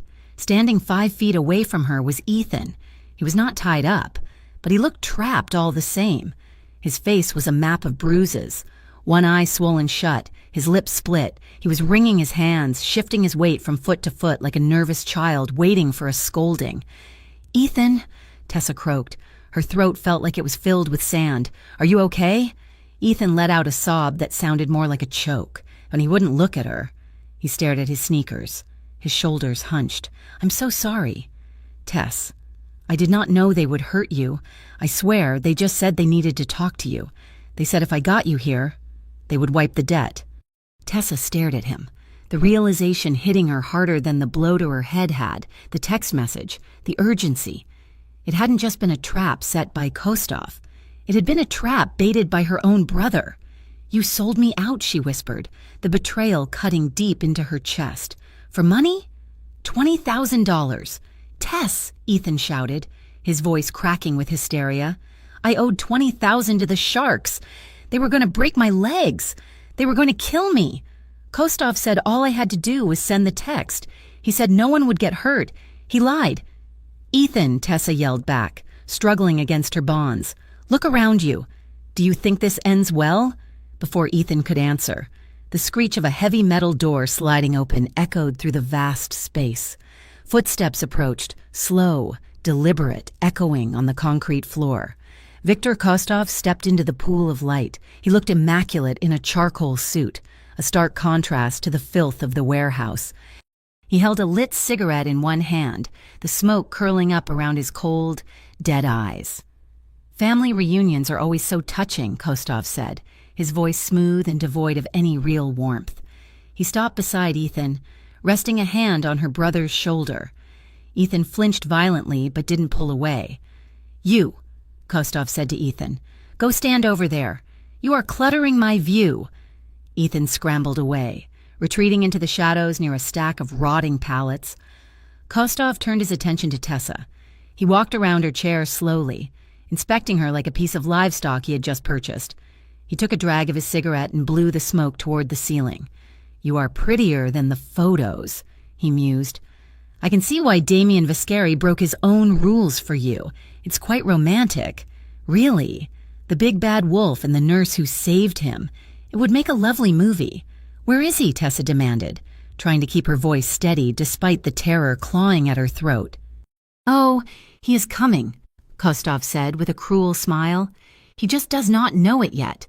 You see, my dear, you are not the target. You are simply the invitation." He leaned in close, bringing his face inches from hers.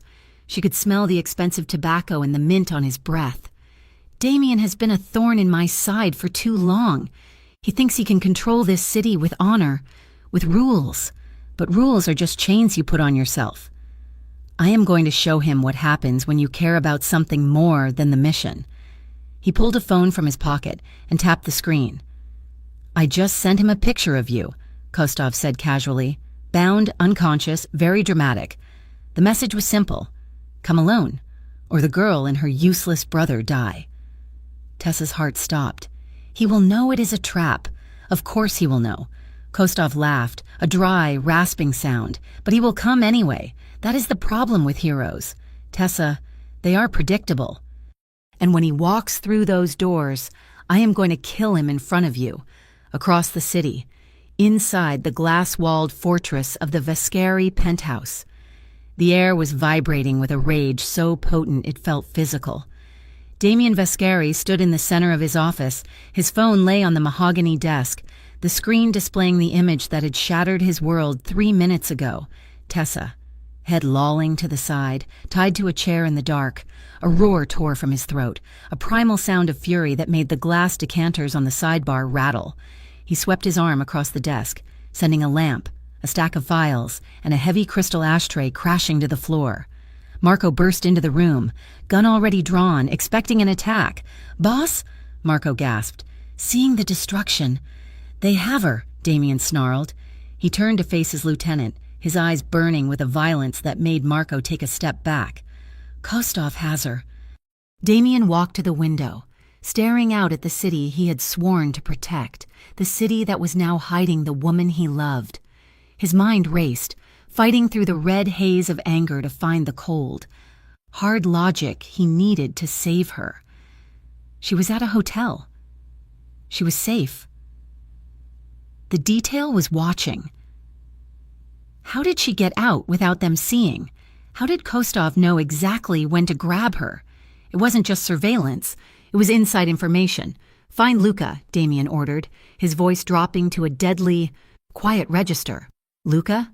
Marco frowned. "He's overseeing the shipment at the docks. Why? Because only 3 people knew where Tessa was staying," Damien said, turning back to Marco. "Me, you, and the man who organized the security detail, Rhoda. Bring him to me. Now." 20 minutes later, the door to the penthouse opened again. 2 guards dragged a struggling man into the room. Luca, a captain who had served the Vescari family for 10 years, looked pale and sweaty. Damien didn't yell. He didn't pace. He stood perfectly still in the center of the room, rolling up the sleeves of his white dress shirt. "Leave us," Damien commanded the guards. "Marco, stay. The guards left." Luca stood up, straightening his jacket, trying to muster a look of indignation. "Damien, what is this? You drag me here like a criminal. I have been loyal to—" Damien moved. He crossed the distance between them in a blur of motion. His fist connected with Luca's stomach, doubling the man over. Before Luca could wheeze for breath, Damien grabbed him by the throat and slammed him back against the wall. "Where is she?" Damien asked. "I do not know what you are talking about," Luca choked out, clawing at Damien's hand. Damien tightened his grip. "Do not lie to me, Luca. You sold the patrol routes to Kostov. You told him when the shift change happened at the hotel. That is the only way she could have slipped out unseen. How much did he pay you?" Luca's face was turning purple. He looked into Damien's eyes and saw no mercy, only a promise of violence. He promised me the North District," Luca gasped. "He said you were weak. He said you were going soft over a girl." Damien threw him to the floor. Luca scrambled backward, coughing, holding his throat. "I am not soft," Damien said, looking down at the traitor with disgust. "I am focused." He pulled a gun from the holster at the small of his back. He racked the slide. Luca screamed, throwing his hands up. "Please, Damien, we go back 10 years. You sold her," Damien said, his voice void of emotion. "You sold an innocent woman to a butcher because you wanted a promotion." Damien aimed the gun. He didn't shoot to kill. He fired once into Luca's right kneecap. The scream that tore through the penthouse was curbed by the soundproof walls. Luca writhed on the floor, clutching his shattered leg. Damien holstered the weapon. He turned to Marco, who was watching with a grim expression. "Lock him in the cellar. Do not let him die. When I bring her back, he will answer for everything. If I do not come back, do what needs to be done." Damien walked to his desk, stepping over the man who had betrayed him. He picked up his phone and looked at the picture of Tessa one last time. "Get the tactical team," he told Marco. "We are going to the shipyard. It is a trap." "Boss," Marco said urgently, "you know it is a trap. He wants you to walk in there so he can kill you." "I know," Damien said, grabbing a fresh jacket. He checked the magazine of his spare pistol and tucked it into his waistband. "I am going to walk through the front door," Damien said, his eyes cold and sharp. "I will buy you time. Take the team around the back. Come in through the roof vents. Do not engage until I give the signal." "What is the signal?" Marco asked. "When the lights go out," Damien said. The drive to the warehouse district was a blur of streetlights and rain. Damien drove alone, his knuckles white on the steering wheel. He forced his breathing to slow, forced his heart rate to drop. He needed to be ice. He needed to be the monster everyone feared, not the man who was terrified of losing the only good thing in his life. He parked the car in plain sight of the warehouse doors. He stepped out into the rain, raising his hands to show he was unarmed, though the backup piece was tucked against the small of his back, hidden by the line of his jacket. He walked toward the open metal doors. Every step was a battle against the instinct to run in screaming her name. He entered the warehouse. The space was cavernous, shadows stretching like long fingers across the concrete. In the center, under a single light, he saw her, Tessa. She was slumped in the chair, her hair messy, a bruise forming on her temple. But her head snapped up when he entered. Her eyes were wide, filled with fear, not for herself, he realized with a pang of agony, but for him. "Damien," she screamed, her voice hoarse.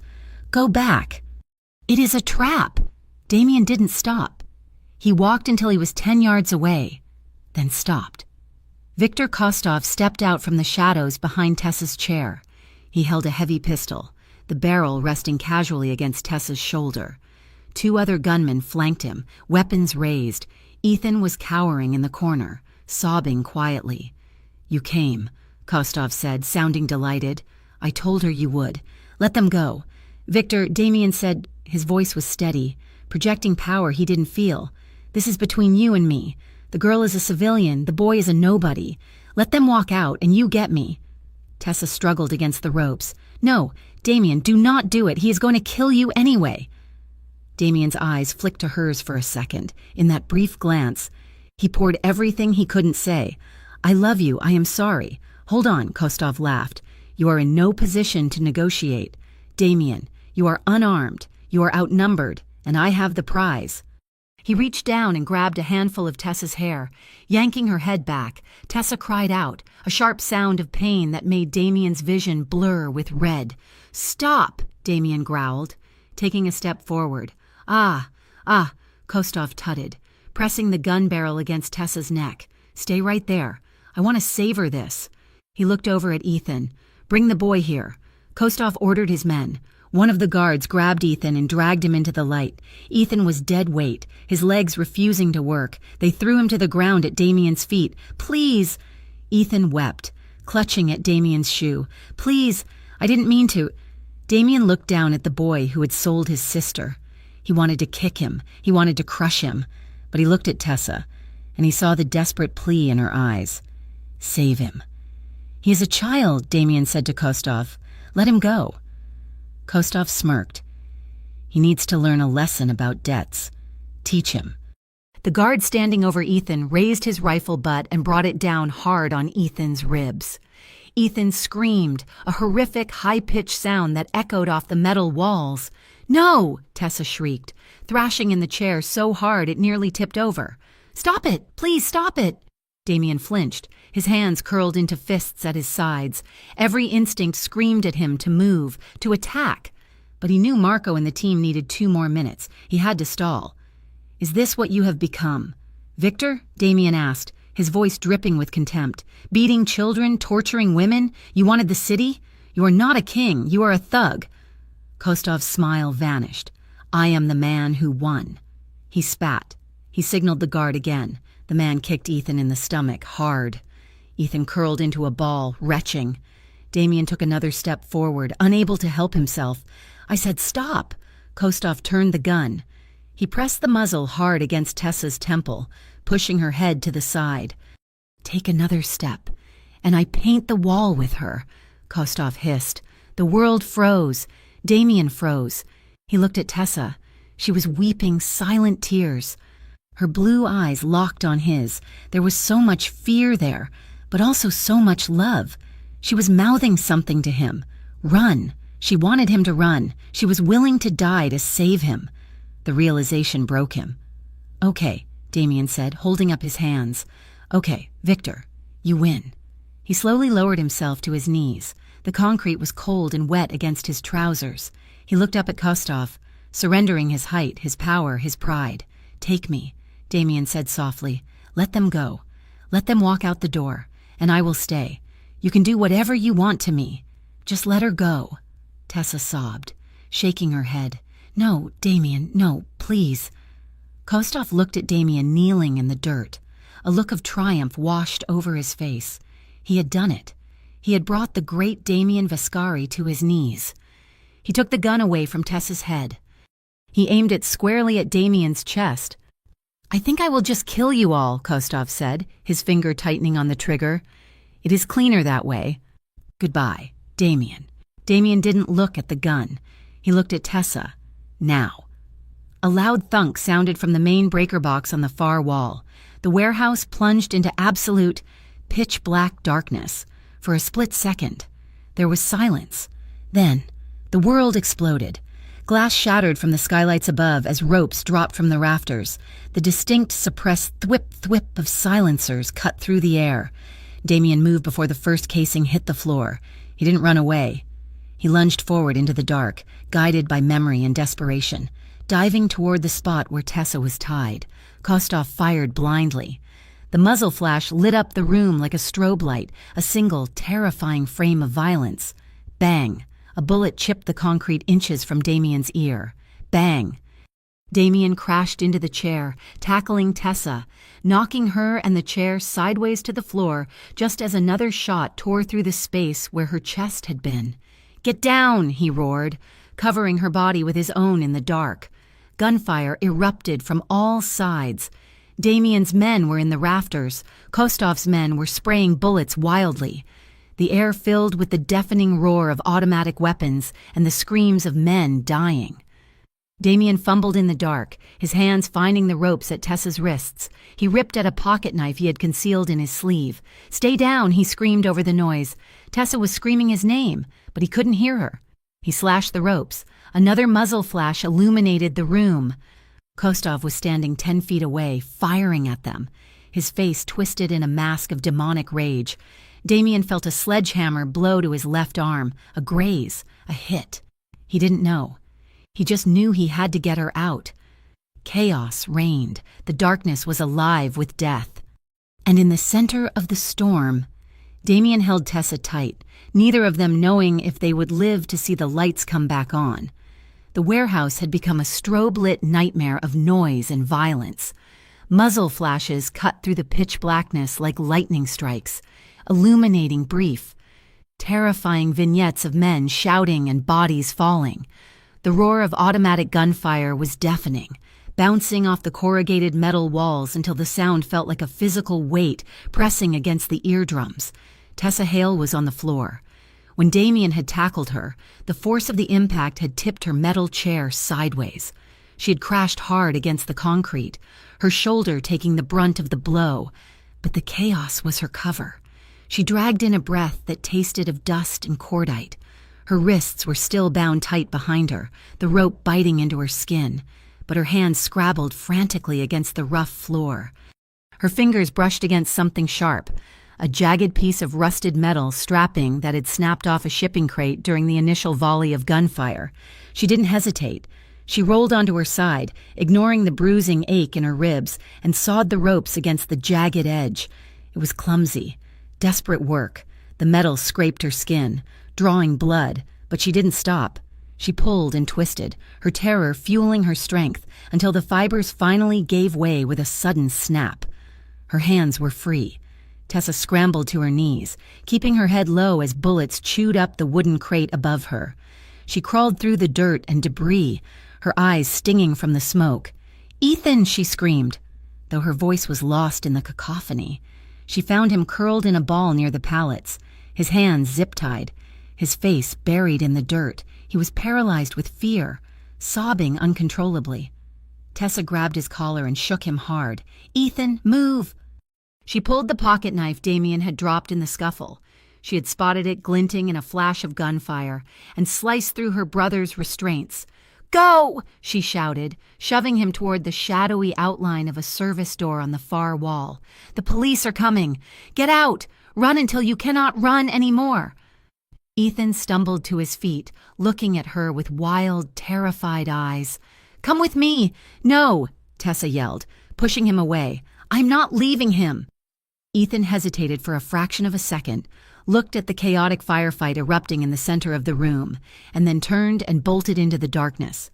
Tessa turned back toward the hellscape. She should have followed him. Every survival instinct she possessed was screaming at her to flee, but then she saw Damien. He was 20 feet away, pinned behind a heavy industrial forklift. He was unarmed, having lost his gun in the initial tackle. 3 of Kostov's men were laying down suppressive fire, keeping Damien's team trapped in the rafters, while Viktor Kostov himself stalked toward Damien's position like a wolf cornering a wounded deer. Damien looked exhausted. Blood was dark on the shoulder of his white shirt where a bullet had grazed him. He was breathing hard, his eyes darting around for a weapon, but there was nothing within reach. Kostov stepped around the forklift, raising his pistol with a sadistic grin. "Game over, Damien!" Kostov shouted over the din. Tessa did not think. She did not plan. She simply reacted.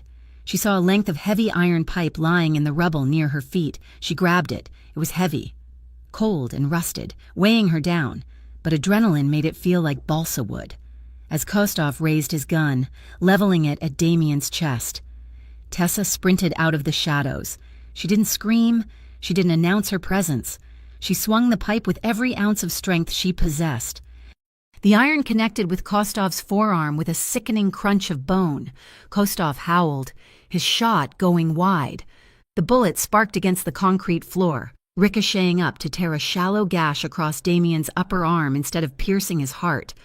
Kostov spun around, his face a mask of shock and pain, the gun clattering from his numb fingers.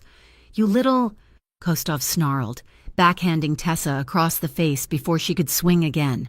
The blow sent her sprawling to the ground, the pipe skittering away, but she had bought Damien the second he needed.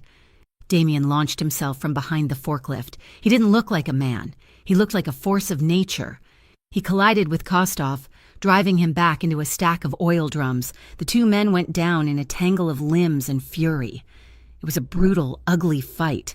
There was no martial arts finesse, only the raw, desperate struggle for survival. Kostov, desperate and injured, clawed at Damien's eyes while Damien pounded his fist into Kostov's ribs, his face a mask of cold, lethal determination. Tessa shook her head, clearing the dizziness from the slap. She saw Kostov's gun lying on the concrete 3 feet away. She crawled toward it, her hand closed around the cold steel grip. It was heavier than she expected. She scrambled to her knees and raised the weapon with both hands. "Stop!" she screamed, her voice cutting through the noise. Damien froze, his fist raised. Kostov, bloodied and gasping, looked up. Tessa stood there, trembling from head to toe. She held the gun pointed squarely at Kostov's chest. Her finger hovered over the trigger. She had spent her entire life saving people, stitching them back together. The idea of taking a life, of pulling that trigger, made bile rise in her throat. "Shoot him!" Damien roared, his voice ragged. "Tessa, end it." Tessa looked at Kostov. She saw the fear in his eyes. She saw a broken, pathetic man who dealt in death but was terrified of receiving it. I can't," she whispered, the tears spilling over, but she didn't lower the gun. She held it steady, her blue eyes blazing with a fierce, protective light. She wouldn't kill him, but she wouldn't let him move either. That hesitation was enough. Kostov, seeing her waver, reached for a knife in his boot. Damien didn't wait. He used the distraction Tessa provided. He grabbed Kostov's wrist, twisted it with a sickening snap, and delivered a final, concussive blow to Kostov's temple. Viktor Kostov slumped to the floor, unconscious. The warehouse suddenly seemed to go quiet. The gunfire from the rafters had stopped. Sirens were wailing outside, loud, piercing, and getting closer by the second. Damien stood up slowly. He was swaying on his feet, his shirt in tatters, covered in dust and blood. He looked at the unconscious man at his feet. Then he looked at Tessa. Tessa lowered the gun, her hands shaking so badly she almost dropped it. Damien walked toward her. He didn't run. He walked with a steady, heavy gait. He stopped in front of her and gently took the gun from her hands, setting it on a crate. "You did good," he rasped, his voice sounding like gravel. He reached out, his hand cupping her bruised cheek. His thumb brushed away a tear. "Go," Tessa said, her voice trembling. "The police are here. You have to go." Damien looked at the door. His men were already rappelling down, signaling for him to move. "We leave him," Damien said, looking down at Kostov. "He is the gift. The police will find him here with the weapons, the drugs, the evidence. It ends tonight." He looked back at Tessa. The air between them was thick with unsaid things. He wanted to take her with him. He wanted to drag her back to the penthouse and lock the world out, but he knew he couldn't. Not tonight. "Go to the police," he instructed, his eyes intense. Tell them you were kidnapped. Tell them you escaped. Do not mention me." He leaned in and pressed a hard, desperate kiss to her forehead. "I will find you," he promised. Then he turned and vanished into the shadows with his men, leaving Tessa standing alone in the center of the warehouse as the blue and red lights of the police cruisers began to wash over the walls. 6 weeks later, the rain in Graybridge was soft, a gentle drizzle rather than a storm. Tessa sat in her new apartment on the west side of the city. It was small, a third-floor walk-up with creaky floors and a radiator that clanked, but it was hers, and it was safe. She was back at the hospital, working the day shift now. The dark circles under her eyes had faded, though she still startled when a car backfired. On the coffee table in front of her sat a thick manila envelope. It had arrived 3 days ago by courier. Inside were papers for Ethan, a new identity, a job placement in a rehabilitation center 3 states away, and a clean financial slate. There was no note. There didn't need to be. Only one man had the power to make an entire life disappear and reappear somewhere safer. Ethan was gone, safe and starting over. Kostov was in federal custody, his empire dismantled by the evidence found in the warehouse. The news called it a lucky break for the police. Tessa knew better. A knock sounded at her door. Tessa froze. She wasn't expecting anyone. She stood up. Walking slowly to the door, she checked the peephole. Her breath hitched. She unlocked the deadbolt and opened the door. Damien stood in the hallway. He looked different. The expensive Italian suits were gone, replaced by dark jeans and a black leather jacket that looked worn. He looked tired, the lines around his eyes a little deeper, but the heavy, crushing weight she had always sensed on him seemed lighter. "Can I come in?" he asked quietly. Tessa stepped back, opening the door wide. Damien walked in, bringing the scent of rain and cool air with him. He looked around the small apartment, the thrift store couch, the potted plant on the windowsill, the cozy clutter of a normal life. "It is small," he observed, a small smile playing on his lips. "It is home," Tessa said, hugging her arms around herself. Damien turned to face her. He didn't step closer, respecting the distance she had put between them. "I stepped down," he said abruptly. Tessa blinked. "What?" "The family, the business. I stepped down. Marco is running the day-to-day operations now. I kept the legitimate holdings, the shipping, the real estate. But the rest, the violence, the territory wars, I am done." He took a step toward her, his dark eyes searching her face for a reaction. "I cannot promise you that I am clean, Tessa. My hands will never be fully clean. I have a past that will always cast a shadow. But I am trying. I am trying to build a life that does not involve bulletproof glass." "Why?" Tessa whispered, her heart pounding. "Because I realized that I was terrified," Damien admitted. His voice dropped, raw and honest. "In that warehouse, when I saw the gun at your head, I wasn't scared of dying. I was scared of living in a world without you in it." He took another step, closing the distance. He reached out, his hand hovering near her waist, asking for permission. "I am scared of this," he whispered. "I am terrified of grocery lists and shared toothbrush cups and watching movies on a Tuesday night. I am scared that I do not know how to be a normal man, but I want to try. If you will let me." Tessa looked at him. She saw the vulnerability in his eyes, the same look he had given her in the alleyway, the night she saved his life. He was stripping himself bare for her. She didn't speak. She simply stepped forward and wrapped her arms around his neck. Damien let out a shuddering breath and pulled her against him. His arms went around her waist, lifting her slightly off the floor as he buried his face in her hair. "I missed you," she sobbed into his jacket. "I missed you every second." He murmured against her neck. He pulled back and kissed her. It wasn't a desperate kiss of survival this time. It was a promise. It was slow and deep, filled with all the longing and fear they had carried for weeks. He walked her backward, not breaking the kiss, until her legs bumped against the edge of her bed. It was a narrow, twin-sized frame she had bought cheap. They tumbled onto it together. The mattress groaned loudly under Damien's weight, the springs squeaking in protest as his large frame nearly eclipsed the entire bed. Tessa laughed. It was a breathless, happy sound that broke the tension.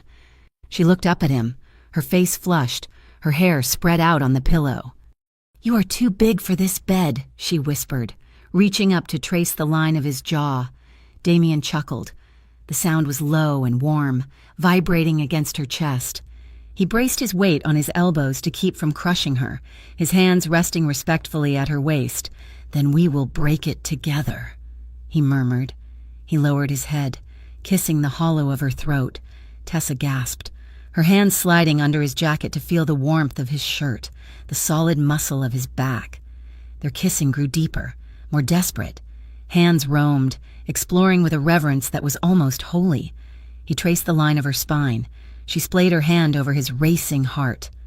They paused often, pulling back just an inch to search each other's faces, needing the reassurance that this was real, that they were safe, that they were choosing this.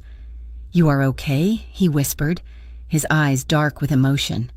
"I am perfect," she breathed. The camera of the mind lingered on them there, the way their bodies fit together on the too small mattress, the soft gasps of affection, the tangled limbs. The darkness of the room seemed to wrap around them not as a threat, but as a blanket, protecting the fragile, beautiful thing they were building. The scene faded gently to black, leaving them wrapped in each other's arms, finally surrendering to the life and love they had fought so hard to keep. Epilogue. Sunlight filtered through the cheap, sheer curtains, casting a warm, golden glow over the room. Dust motes danced in the light, peaceful and slow. The small apartment was quiet. Clothes were scattered on the floor, a leather jacket on top of a nurse's cardigan. A crooked picture frame on the dresser showed a photo of Tessa and Ethan from years ago, smiling. The bed was messy, the sheets tangled, in the kitchen. The smell of burnt toast hung in the air. Tessa sat at the small, wobbly table, wearing Damien's shirt again. She was laughing, holding a mug of coffee with both hands. Damien stood by the stove, scraping the black char off a piece of toast with a butter knife. He looked ridiculously out of place in the tiny kitchen, yet perfectly at home. He turned, handing her the salvaged toast with a sheepish grin. "I think I need practice," he said. Tessa took a bite and smiled. "It is the best toast I have ever had." She looked past him, toward the dresser in the bedroom. The bottom drawer was slightly open. Inside, locked away in a safe box rather than sitting on the nightstand, was his gun. It was there, a part of who he was, but it was put away. Damien sat down opposite her, taking her hand across the table. His thumb rubbed over her knuckles, a habit he hadn't lost. The bed squeaked as he shifted his weight on the chair. "We definitely need a new bed," he noted dryly. Tessa laughed, intertwining her fingers with his. "We have time," she said softly. "We have all the time in the world." Damien smiled, lifting her hand to kiss her palm, the bond between them, forged in fear, tempered in fire, and held together by fragile hope, felt stronger than steel. And for the first time in 100 years, the morning felt like a beginning, not just another day of survival. Thank you so much for reading this story. It has been a journey through the rain-soaked streets of Graybridge, from that first desperate night in the alley to the quiet, sunlit morning of a new life. I would love to hear from you. Please leave a comment below telling me where you are reading from in the world. Did you think Damien would actually leave the life for Tessa? If you enjoyed this story, please consider subscribing to Mafia romance stories for more tales of danger, passion, and redemption. Share your thoughts in English in the comments section.